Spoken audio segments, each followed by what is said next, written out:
Mbrëmjen e së shtunës ndodhi një debat mes Danjës dhe Gjestit, pasi ky i fundit kishte thënë se ajo flirton me djemt të shtëpisë. Gjesti gjithashtu deklaroi se Danja kishte flirtuar edhe me të, mirë po banorja ja ktheu përgjigjen direkt, duke i thënë se ai nuk është në preferencat e saj.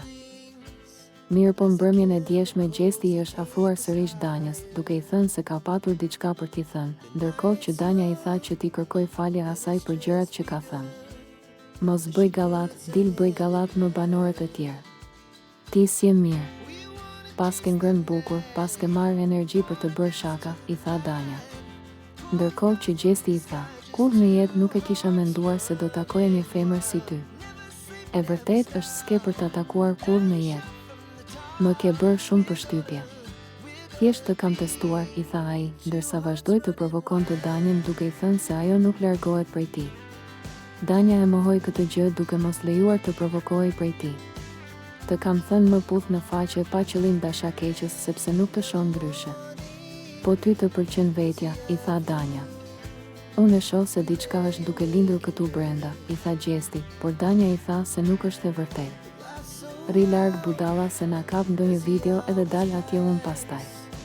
Kaq më mjafton, një lëvizje të bëj dhe dal atje, i tha Danja duke ju referuar prime.